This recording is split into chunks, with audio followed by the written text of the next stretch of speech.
Maulang gabi o araw sa inyong lahat, mga kadiliman. Sana ay hindi naman binabaha ang inyong lugar at safe kayo at ang pamilya nyo sa mga oras na to. Para sa iba, na-enjoy nila kapag umuulan, tapos hihigop ng mainit na tsokolate o kape. Yung iba naman, napapahaba ang tulog. Yung iba, mas gusto magbasa, manood ng movies o series, at merong nakikinig ng mga horror stories sa YouTube o podcast. Pero may ilan, pangamba at katatakutan ng hatid ng ulan o tuwing tag-ulan. Narito ang 3 kwentong paninindigan ka ng balahibo.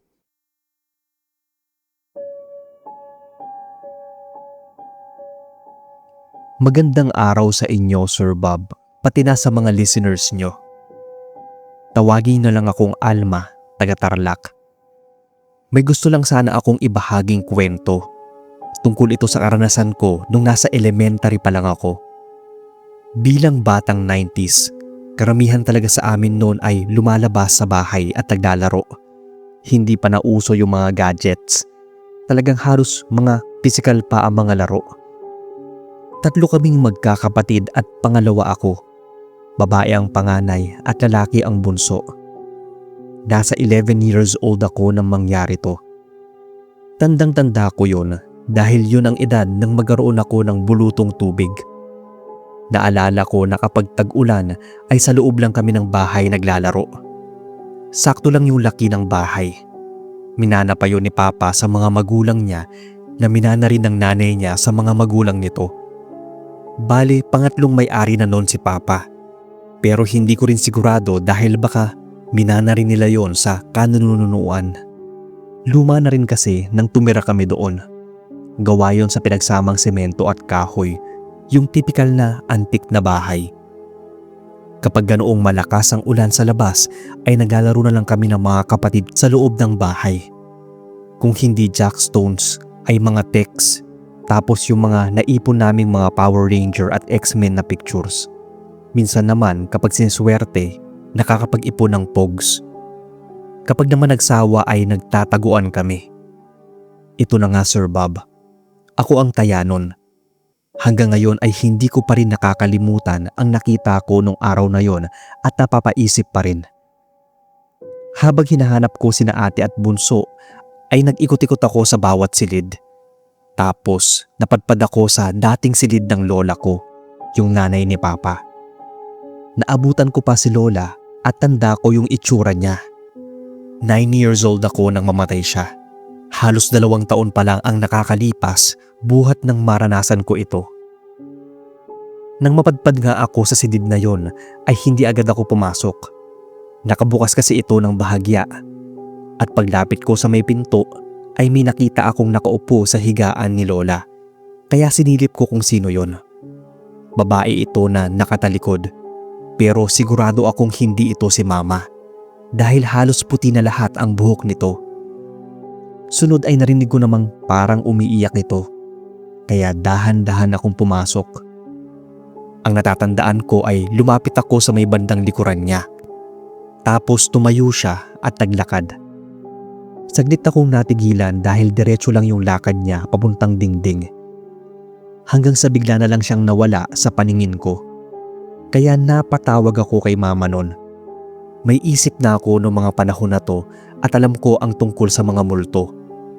Paborito ko rin kasing manood ng Magandang Gabi Bayan Halloween special. Kaya alam kong nakita ko ay hindi na buhay na tao. Pero sa pagkakatanda ko ay hindi naman ako ganoong natakot. Mas nangibabaw yung pagkabigla nang nasaksihan kong tumagos siya sa dingding. Samahan pa ng tunog ng malakas na ulan sa labas. Pati na ang mga pagkulog. Kinuwento ko yun kina Mama. Halos magkandabulol pa ako sa pagkukwento na may nakita akong matanda pero hindi si Lola. Sinabi ko rin na tumagos yun sa dingding. Nung una ay tinignan lang nila ako ni Papa na baka gumagawa lang ng kwento. Pero siguro nakita nila na seryoso ako at medyo kinakabahan. Sinabi na lang ni Papa na baka namarikmata lang ako. Pero sinabi ko na totoong may nakita talaga. Hindi na nila ako pinansin. Pansin kong panay tinginan nila ni Mama at Papa. Kaya ang ginawa nila ay nilak nila yung silid na yon. Huwag daw kami maglalaro doon dahil baka magalit ang kaluluwa ni Lola. Bilang pang-alo at para hindi raw kami matakot ay sinabi na lang nila na baka binisita lang kami ni Lola. Pero sa isip ko ay hindi si Lola ang nakita ko. Kinagabihan ay hindi agad ako nakatulog. Pilit kasing sumisiksik sa utak ko yung nakita. Hanggang sa hindi ko namalayan na nakaidlip na ako. Nang biglang magising. Naapatay na ang ilaw ng silid namin ni na ate pero tumatagos yung liwanag sa bintana mula sa poste ng ilaw sa labas. Umuulan-ulan pa rin. May napansin ako na parang nakaupo sa paanan ng higaan ko. Nakatalikod ito. Natawag ko pa nga yun na ate sa pag-aakalang nagising lang siya at napaupo sa higaan ko. Pero hindi ito kumibo, hindi rin gumalaw. Kaya mabilis akong bumangon para sana kalabitin siya. Pero bigla na lang itong nawala. Napatingin ako sa higaan ni ate na malapit lang naman sa higaan ko. Andoon siya at nakatalukbong ng kumot. Kaya nahiga na lang ulit ako at natulog. Nang maramdaman ko na lang na parang lumilindol dahil gumagalaw yung higaan ko. Napahawak ako sa gilid. Mahina lang yung yugyog pero ramdam ko talaga na gumalaw. Malakas akong napatawag kay ate. Tawag ako ng tawag sa kanya pero parang hindi niya ako naririnig. Hanggang sa nagiiyak na ako sa takot dahil hindi pa rin tumitigil yung pagyugyog sa higaan ko.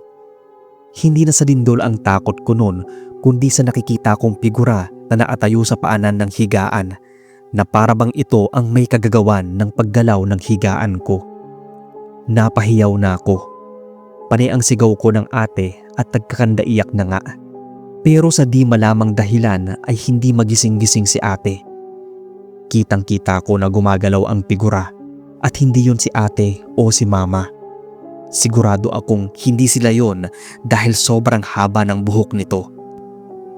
Napausal ako ng, "Lola, tama na po." Saka ko lang napansin na mas lumakas na pala ang pag-ulan kaya siguro hindi ako naririnig ng kapatid ko. Takot na takot na ako noon, lalo na nang nakikita ko siya pero hindi ko maigalaw yung katawan ko. Napapikit na lang ako habang sunod-sunod na pumapatak yung luha. Hanggang ngayon, nararamdaman ko pa rin yung emosyon na naramdaman ko noon. Pinagsamang takot, kaba dahil hindi ko magawang magtalukbong ng kumot. Madalas kong ginagawa yun kapag natatakot ako. Naramdaman ko na lang, Sir Bob, yung parang may bumagsak na mabigat na bagay sa pisngi ko. Tapos narinig ko na nagkaagulo sa silid namin. Pagdilat ko, nakabukas na yung ilaw at andoon sina Mama, Papa at mga kapatid ko na naatunghay sa higaan. Ang taas daw ng lagnat ko at hindi raw nila ako magising-gising. Umiiyak akong napayakap kay Mama. Sinabi ko na may babaeng yumuyugyug sa higaan ko kaya takot na takot ako. Hindi agad nila ako naisugod sa ospital kahit mataas yung lagnat ko. Sobrang lakas kasi ng ulan na may kasama pang kulog at kidlat. Pinainom muna nila ako ng gamot. Medyo humupa naman yung lagnat ko pero yung takot na naramdaman sa nakita ay hindi pa rin naaalis. Nagsimulang nagtanong sina Mama kung ano ba yung nakita o napanaginipan ko. Hindi ko tuloy malaman kung totoo ba yung nakita o panaginip lang ang lahat ng yon. Nang ikwento ko sa kanila yung tungkol sa babae na mahaba ang buhok, napansin ko na muli silang nagkatinginan ni Papa. Nang tumila na yung ulan, pinabihis nila ako. Akala ko ay sa ospital nila ako dadalhin. Yun pala ay sa isang manggagamot. Kinuwento nila doon sa matandang babae yung mga nakita ko at yung sinabi kong matandang babae pero hindi si Lola. Ang sabi raw ng manggagamot ay napagkatuwaan daw ako ng isang ligaw na kaluluwa sa bahay. Maaaring kamag-anak din namin yon. Kaso lang ay may tendency daw na manakit yon marahil ay nabulabog dahil tinirahan namin. 2 years pa lang kasi kaming nakatira doon nang mamatay si Lola. Binigyan lang ako ng pangontra. Maliit na tela yon na kulay pula at may lamang kung ano-ano. Ang naaalala ko ay may nakakapa ako doong parang maliit na bala. Tapos ay may pinasuot sa aking bracelet. Pati mga kapatid ko nga ay binigyan din nun. Matapos yon ay naisipan ni na Papa na muling ipabless yung bahay. Matagal na panahon na rin kasi nang maitayo yon at ilang patay na ang ibinurol. May sinabi pa yung matandang manggagamot nun. Madalas daw na lumalabas ang nagpapakita sa akin kapag malakas ang ulan. Yun daw kasi ang panahon na namatay ito at dahil na rin sa enerhiyang hatid ng tag-ulan at madilim na kalangitan. Ito lang ang kwento ko, sir. Sana ay mabasa ninyo.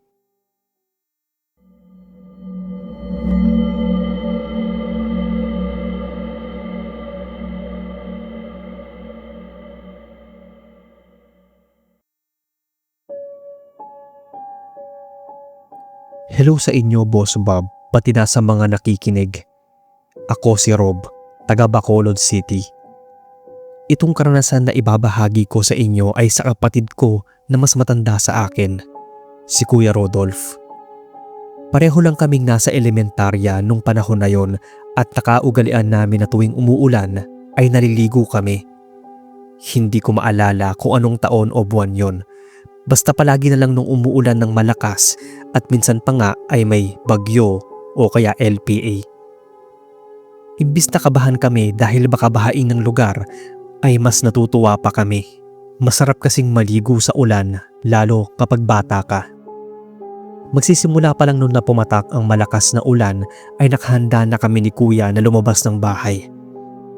Nakahubad na ang damit at shorts lang ang suot. Isang beses, boss, ay sobrang lakas talaga ng ulan. Ayaw kaming payagang maligo dahil baka bumaha sa lugar. Nasa mababang lupain kasi kami at madalas talagang binabaha kapag hindi tumitigil yung ulan.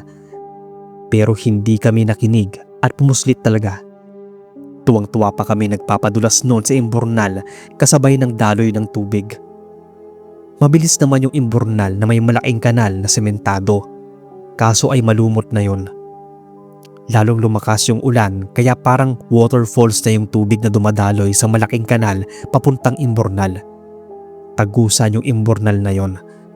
At naatuwaan na naming magpadulas hanggang sa loob nun at lalabas kami sa kabilang imburnal. Nasa kalsada yon.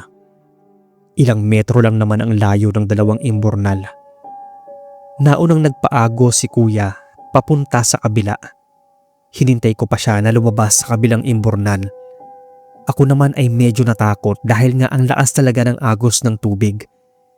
Yung ibang mga kalaro nga namin ay nagkayayaan na maligo sa bakuran nila sa malaking drum. Pero ilang minuto na ang lumipas ay hindi pa rin lumalabas si Kuya kaya tinawag ko na siya. Tumakbo pa ako patawid ng kalsada para tingnan siya sa kabilang imburnal. Pero pagdating ko dun, boss, halos hindi ako maagalaw nang makita kong duguan ang ulo ni Kuya at hindi na siya gumagalaw. Nakalubog nga yung mukha niya sa umaagos na tubig. Nang medyo nahimasmasan ako ay dali-dali ko siyang nilapitan. Tinawag ko ng paulit-ulit at pilit na pinapabangon pero wala siyang reaksyon. Nag-iiyak na ako na hinila siya paahon kaya lang ay mas lalo lang siyang bumigat dahil sa bumabagsak na tubig sa katawan niya. Kaya tumakbo na ako noon at humingi ng tulong. Nagsisigaw na ako sa mga kaibigan ko at grabe na yung iyak ko pagdating ng bahay. Halos hindi ko masabi kina nanay yung nangyari kay Kuya. Grabe ang panginginig ko. Nang sabihin kong nalunod si Kuya sa imburnal ay mabilis na nagpunta doon sina nanay at tatay. Pagdating namin ay marami ng taong nagumpukan at nabuhat na si Kuya papuntang gilid ng kalsada. Agad namin siyang nilapitan. May nag-CPR pa nga sa kanya. Pero wala na talagang response si Kuya. Grabe na yung hagulgol ko nun. Hanggang ngayon kapag naaalala ko ay iniiyakan ko pa rin yung kapatid ko.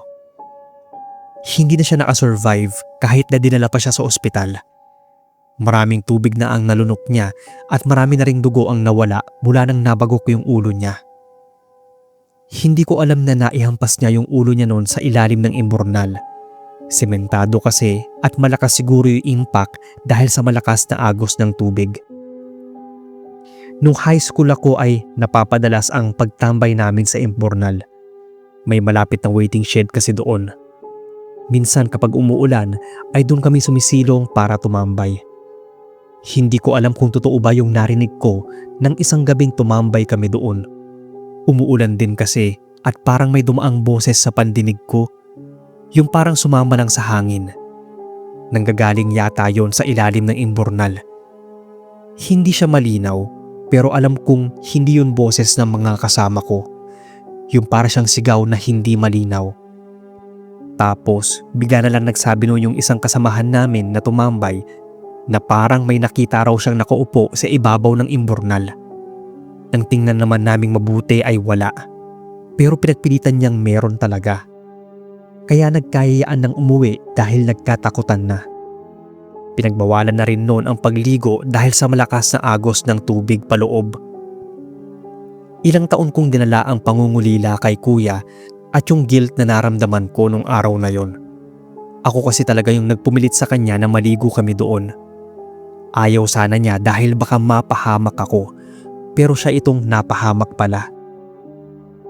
Minsan sa kwarto namin ay parang nararamdaman ko pa rin yung presensya ni kuya. Bigla na lang lumulundo yung higaan ko na parang may umupo o tumabi sa akin. Minsan naman nararamdaman kong parang kakaiba na yung ginaw. Nung una ay okay lang naman sa akin, namimiss ko kasi si kuya. Pero habang tumatagal ay nakakaramdam na ako ng kaba. Kasi bigla-bigla na lang yung sumasara ang pinto ng kwarto namin. Tapos parang biglang may humihila sa akin. Nahuhulog ako sa higaan. Yung akala mo ay panaginip lang, pero ramdam mo na may humahawak talaga sa'yo at humila. Hindi ko na kinaya nung isang gabi na may narinig akong naglalakad sa loob ng kwarto ko. Napadilat ako pero hindi ako makagalaw. May nakikita akong isang lalaki, matangkad at malayong-malayo sa kuya ko. Bigla na lang akong napabangon at dali-daling pumunta sa kwarto ni nanay. Lumabas na sobrang emosyonal daw ako at hindi ko matanggap na wala na si kuya. Kaya parang sa isip ko raw ay nakikita ko pa rin siya. Bali high school na nga ako nito. Namimiss ko si kuya pero naka-move on naman na ako. At yung nakikita ko ay hindi lang basta imahinasyon. Totoo yun. Ilang taon ko rin tiniis yung mga pagpaparamdam. Hanggang sa ma-graduate na ako ng high school at pinasya ko talagang pumasok sa seminaryo. Hindi ako nagpari pero tinapos ko ang pananatili ko doon. Unti-unti kong natanggap ang pagkawala ng kapatid ko. Pero sa tuwing umuulan ng malakas ay hindi ko maiwasang maiyak dahil naaalala ko na naman siya at ang pamimilit ko sa kanya na maligo. Nakakaramdam ako ng hindi maipaliwanag na kaba sa tuwing bumabaha sa lugar namin. Hanggang ngayon ay dala ko pa rin yung trauma tuwing tag-ulan at malakas ang ulan. Kaya nang magkaanak na ako ay mahigpit kong pinagbabawal ang pagligo nila sa ulan. Lalo na sa panahon natin ngayon ay sobrang baba na ng kidlat at mabilis pang bahain ng lugar. Nakatira kami sa mas mataas na bahagi. Isa din sa kinatatakutan ko noon ay ang bahain kami at hindi mo talaga ako mapapaligo sa dagat o swimming pool. Pag ganung nasa outing ako ay muli kasing bumabalik sa alaala ko yung itsura ng kuya ko habang nakalubog yung mukha niya sa tubig. Ayoko na nga sanang ikwento itong bahagi dahil muli lang nare-refresh sa utak ko ang mga nangyari. Pero gusto ko ring magsilbing aral to para sa mga batang ayaw makinig sa mga magulang. At isa pa, patagal ko ring kinimkim yung guilt sa puso ko. Yung nakukonsensya ba ako sa nangyari? Ang sabi ko ay naka-move on na ako. Pero hindi ko alam kung talaga bang naka-move on na ako sa nangyari. Kaya sana sa mga oras na mainarit ninyo ito at mailahad sa channel ay mapalaya ko na yung sarili ko mula sa madilim na pangyayari ng kahapon. Maraming salamat boss sa inyong oras at pagbabasa at mag-iingat ang lahat lalo ngayong tag-ulan.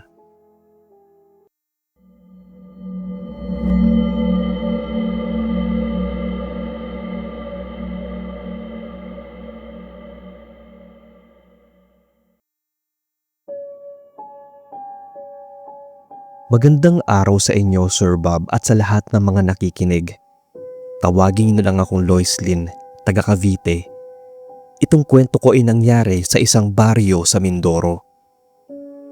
Nasa buwan ng Hunyo yon at magsasanwan nang mapagbasyahan namin ng mga kaibigan ko na magbakasyon doon ng ilang araw. May kamag-anak kami na medyo matagal ko na rin hindi napupuntahan. Huling punta ko roon ay nung nasa high school pa ako. Bali before pandemic kami nagpunta doon. 3 kaming nagbiyahe patawid ng Mindoro. Sa Batangas kami dumaan at medyo natagalan din ang biyahe namin. Pabugso-bugso kasi ang ulan. Pero hindi yun naging hadlang para matuloy kami. Noong una nga ay ayaw akong payagan ni na mama. Matagal na raw kasi akong hindi nakakapunta doon. Baka maligaw lang o di kaya ay mapahamak. Dahil nga madalas umulan at umalakas ang alon patawid ng Mindoro. Pero dahil 3 naman kaming pupunta ay pumayag na rin sila. Nung una ay medyo nanibago pa ako sa lugar at daan na dinaanan namin. Natandaan ko na hindi pa gaanong sementado noon ang daan. Pero nung time na yon, halos sementado na. Buti na lang din dahil malakas ang ulan at tiyak maputik kung lupa pa rin ang dadaanan. Sumakay lang kami ng tricycle galing sa pier. Hindi na pamilyar ang dinaanan namin dahil nga matagal na akong hindi nakakapunta doon. Pero nakarating naman kami ng maayos. Sinalubong pa kami ng 2 pinsan ko. Kasama ko pala yung mga kaibigan kong sina Aisel at Arian. Unang araw namin ay nagpahinga lang kami. Pero kinabukasan, araw yun ng San Juan. Nagpa siya kaming mamasyal at maghanap ng pwedeng paliguan. Sumama sa amin yung mga pinsan ko. Bali 4 sila. 2 babae at 2 lalaki na mas bata sa akin ng ilang taon. Unang bilin sa amin ni Tia bago kami umalis ay huwag masyadong maingay at huwag magpapaabot ng hapon. Kapag umulan daw ng malakas ay umahon na kami dahil baka biglang magkaroon ng landslide. May sinasabi noon na secret falls ang mga pinsan ko na pwede naming paliguan. Pagdating namin ay talagang na-excite kami dahil nga sobrang ganda ng lugar. Umaambon na noong mga oras na yon. Pero naglatag pa rin kami ng pwede naming lagyan ng mga dala naming pagkain. Mukhang tago talaga yung lugar at bihira lang mapuntahan ng mga tao. Noong mga oras na yon kasi dapat marami na ang naliligo. Pero naging solo namin yung buong lugar.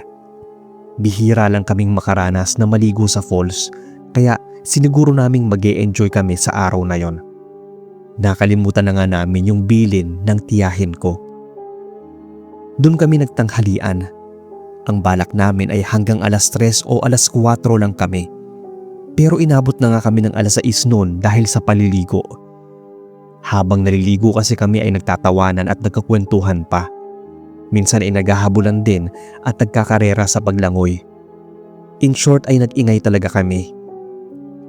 Tawa ng tawa noon si Arian at siya ang pinakamalakas ang boses sa amin. Minsan nga ay sinasaway na namin siya na hinaan lang niya ang pagtawa. Alam niyo yung nag-e-echo na sa buong lugar yung tawa niya.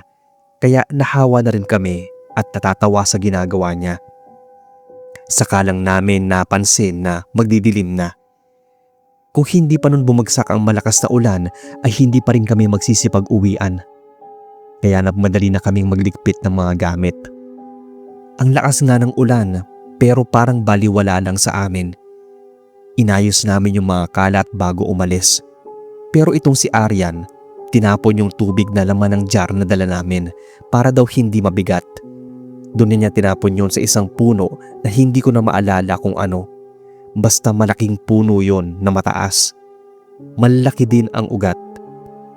Sabi ng mga kasama ko ay balete raw yon.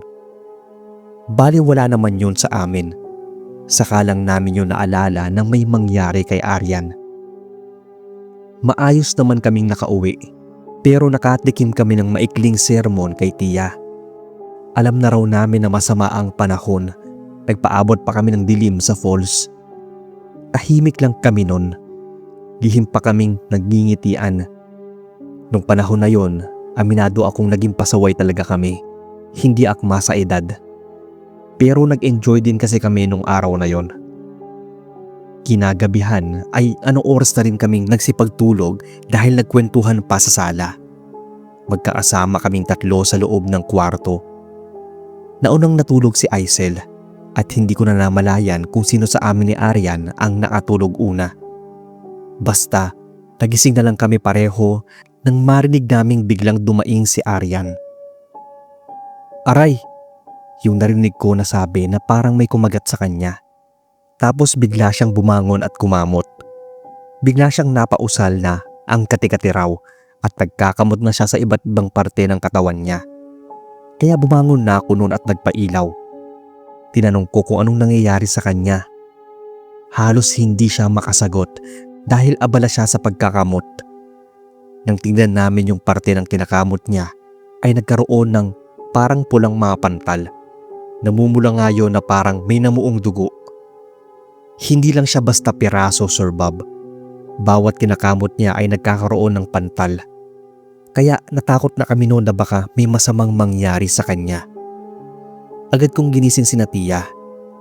Dinala namin siya sa pinakamalapit na ospital dahil hindi na raw niya kaya ang pangangati at hapdi ng tumutubo sa kanya na malaking rashes na nagmumukhang pantal na. Habang papunta pa kami noon ng ospital ay panay sabi ng tiya ko na baka dapat ay sa albularyo muna namin dinala si Aryan. Pero andun na kami malapit sa ospital kaya pinatingnan muna siya doon. Ilang oras din kami naghintay para malaman yung resulta ng labs at kung ano ba talaga yung tumubo sa katawan niya. Pero wala kaming nakuhang resulta dahil hindi matukoy ng doktor kung ano ba talaga yon. Naghintay pa kami hanggang kinabukasan pero ganun pa rin ang natanggap namin.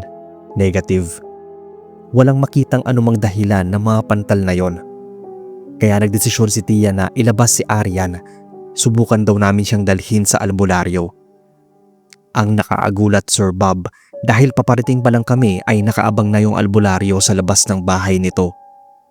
Napailing siya nang makita ang kalagayan ni Aryan. Sabi niya ay pasaway at may nagambala raw itong elemento. Mukhang may nasabuyan daw si Aryan ng tubig at ginantihan siya ng pagsaboy sa buong katawan niya. Habang ginagamot si Aryan ay para siyang nagdidiliryo. Minsan pa nga ay tumitirik ang mga mata niya at kung ano-ano ang sinasabi. May nakikita raw siya na itim na tao na pasilip-silip sa bintana. Sobrang nakakatakot yung itsura. Sinasabi niya yon habang nakapikit. Nakita kong napailing ulit yung albularyo.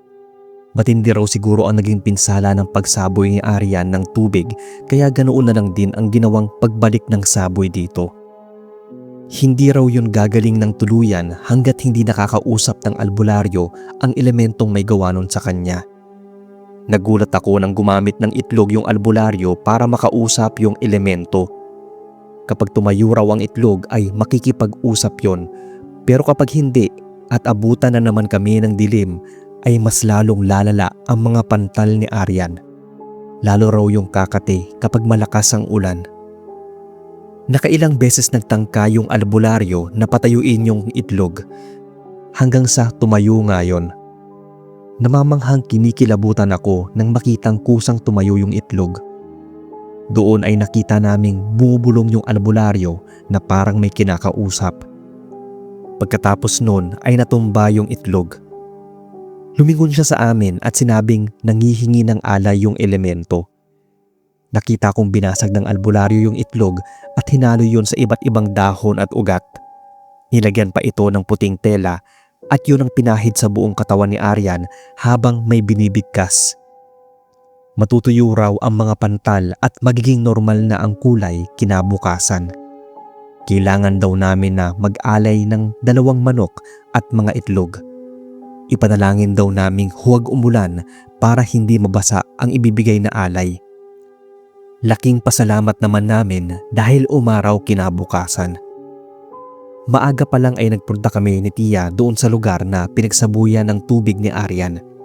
Inihingi namin ng tawad ang hindi naman sinasadyang paghagis ng tubig sa tirahan ng elemento na yon. Nang umayos ang kalagayan ni Aryan ay nagpasya na kaming bumalik ng Cavite.